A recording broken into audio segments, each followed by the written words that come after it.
Нема поважна цел за нашата Република Македонија, освен интеграциите во Европската Унија и НАТО. Имавме плоден состанок, кој што траеше повеќе од саат време, на кој што разговаравме за сите детали и за врските на владата кои што треба да ги направи на нашиот пат кон Европската Унија. Разговаравме за отпочнатите проекти, разговаравме за она кое што представува континуитет во работењето на тој пат, но најмногу секако разговаравме за реформите. Ги дефиниравме од прилика агендите кои што предстојат пред нас. Го запознав амбасадорот со новите министри, нивните надлежности, советите како ќе ги поставиме и како ќе бидеме целосно посветени на целиот овој интегративен процес од секој аспект. Од аспект на реформите, од аспект на подобрувањето на меѓу соседските односи, од аспект на комуникацијата со Брисел и Европската Унија генерално, се со конечна цел да од сите можни аспекти ги придвижиме процесите за Македонија да ден поскоро ги придвижи работите како што следуваат.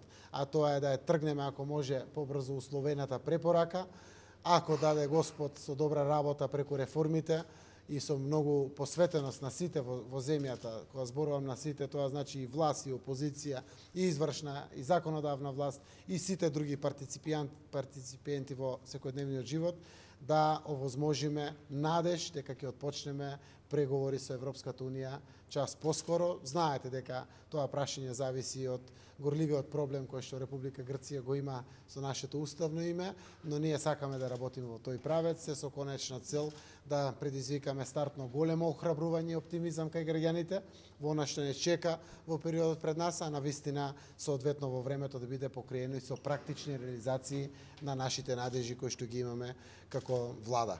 Новата влада е комплетно оптимистички настроена, целосно е позитивна и би сакале нашата позитивна енергија да ја пренесеме на граѓаните, заради тоа што со голем оптимизам и позитивна енергија верувам дека и сами на себе ќе си помогнеме како земја, како граѓани во она што предстои пред сите нас.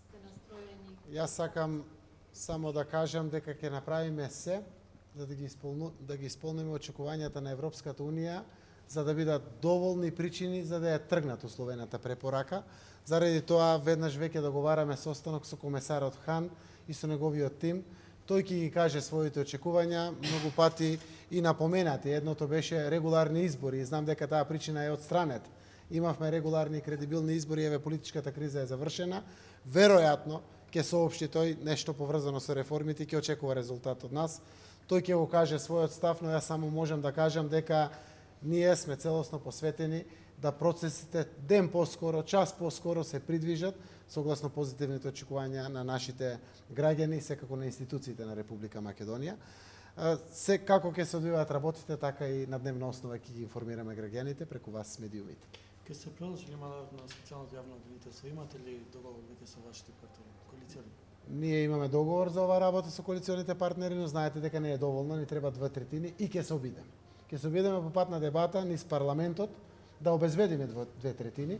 Тоа е тешка една мисија, заради тоа што нашите политички опоненти се навистина со спротивен став од нас, но ќе се обидеме по пат на диалог низ комисиите во собранието на пленумот, да се убедиме дека таа институција која што заедно со консензус ја формиравме, заслужува да се го заврши својот мандат со заклучоци, согласно тоа што ќе го истражува или ќе го комплетира. Тоа значи, ако има докази, да процесуира обвинителни акти, ако нема докази, да заврши истраги, но тие веќе соопштија дека не се ни 50% истражени сите оние материјали кои што ги имаат во свој посед. Тоа само по себе кажува дека ако сме дале согласност и свој подпис, не е фер да го скратиме на пола она што значи работа на специјалното јавно обвинителство. Заради тоа ја користам приликата да ги информирам и граѓаните, и да повикам во парламентот на сите пратеници да останат на линијата на тоа што веќе еднаш сме го поддржале како политички партии и парламент, а тоа е работата за која што е основано ова специјално јавно обвинителство да биде завршена онака како што тоа е замислено во законот. Кога можеме да ги очекуваме новите заменици министри, бидејќи владата е некомплетна без заменици и државни секретари? Ние веќе разговараме, се надевам за некои десетина дена ќе бидеме готови за да излеземе пред парламентот со предлозите за замениците министри.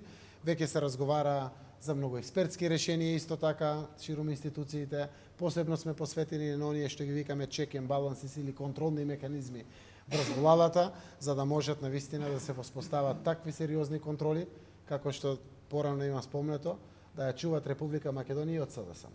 Значи, во тој дух, верувам дека ќе воспоставиме стабилни, професионални институции, кои што како пример прво ние ќе ги градиме како политичари, а секако и експертскиот дел од нашата популација, од нашиот народ, ќе се ја презедеме во врската како образовен дел од граѓаните да се вградат во системот и да бидат навистина посветени на идејата на државата. Најавивте генерален реизбор на судиите, дел од докажувањата на јавноста се дека тоа не може да се изведе бидејќи имаат таков мандат, траен мандат поставен согласно уставот, законите. Како планирате да се изведе тоа? Значи, ќе ги следиме сите препораки на Венецијанската комисија, европските пракси поврзани околу реформите во правосудството. Јас верувам дека никој, барем јавно, од политичарите, од партиципиентите во секојдневниот живот не може да каже дека нема да се залага за независно правосудство.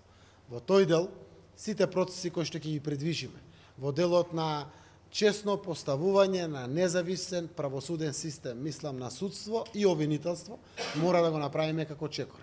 Најочигледните пракси кои што во Европа биле распуштање со реизбор, каде што секој судија влегува во постапка да биде повторно избран. Сите честни судии воопшто нема потреба да се плашат од ваквата постапка. Постапката ќе ја водат експерти и никако политичари, со цел да се направи навистина здрави темели, за да правосудството после ваквите реформи биде оној дел од нашето општество од кој што сите ќе знаат дека ќе биде независно и конечен контролор или испраќач на пораките на страф ако било кој им упадне на памет да се огреши пред системот и пред законот, дека на крајот ќе има независно судство кој ќе ги донесе своите одлуки. Јас повикувам на реформи вкупно, повикувам и на реформите во правосудството. Ако сакаме Македонија да биде со европски дух, земја членка на Европската унија, вградена во меѓународни демократски институции, една од работите кои што мора да ги имаме како земја, а тоа е независно правосудство. Може ли да најавите која е првата одлука на првата седница на владата што денеска ќе биде донесена? Сакаме мудро да размислуваме за одлуките и популизмот го ставивме во втор план. Гледате како ги најавуваме работите, одиме по процедура. Веројатно, првата работа ќе биде да го доделиме мандатот на министрите без ресор кој што парламентот ги избра, а тоа се тројца или неколку подпредседатели на влада и посебно делот за европските интеграции, делот за економија, делот за рамковниот договор, Охридскиот рамковен договор, на самите други министри без портфолио или без ресор да им дадеме надлежности и задачи. Еден дел ќе биде отчетност, транспарентност, друг дел ќе биде диаспора, трет дел ќе биде странски инвестиции, четврт дел ќе биде работа со ромите како најзагрозена социјална етнички дел од нашиот дел, така да секој ги добие првите задачи од седница на влада. Верувам дека денеска ќе се избере генерален секретар на влада, шеф на кабинет, ќе се конституират посебните комисии кои што функционираат при владата, се со цел да самата влада во полн капацитет ги стартува уште денеска своите задолженија пред граѓаните и пред институциите. Од прилика и тука ќе се држиме. Денеска ќе падне и првата задача од мене како премиер до сите министри, а тоа е водењето на обврската на она што сме ветиле пред граѓаните. Што очекувам од нив во првите 30 дена, што очекувам во првите 100 дена, што очекувам од нив во првите 180 дена. Очекувам да го подготват извештајот и да соопштат на јавноста каква е состојбата по сите ресори, за да биде честно тоа поставено, но очекувам да дадат решение на она што представува евентуален проблем по самите министерства. Реков, немам намера да бидам министер за се и се што. Секој министер ќе си ја преземе својата одговорност, од нив очекувам решенија, а не проблеми овде во владата. Секако тие постојат како проблеми, но со лепеза на решение очекувам да се појават на состаноците, за да може да се носат одлуки и час поскоро да се експедитираат како решенија, за да може граѓаните да тоа го осетат. Денеска е пети, јас верувам дека денеска пензиите ќе легнат на пензионерите. Истовремено, ако тоа денеска се случи, најкасно утре ќе се случи, го изменаџиравме целиот процес, но како ќе соопштува министерот за финансии состојбите финансиски во државната каса, така ќе знаат и медиумите и сите вие.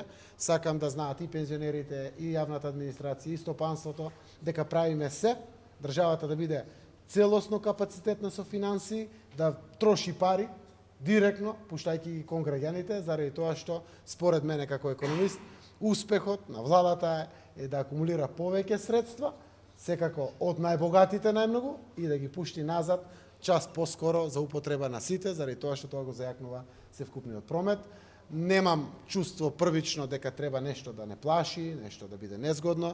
Се менаџираат севкупните процеси, како и добиваме информациите, така ќе ги споделиме со граѓаните. Изразивте многу очекувања. Очекувате ли да имате мирни 100 дена како и секоја друга влада, бидејќи не е баш така?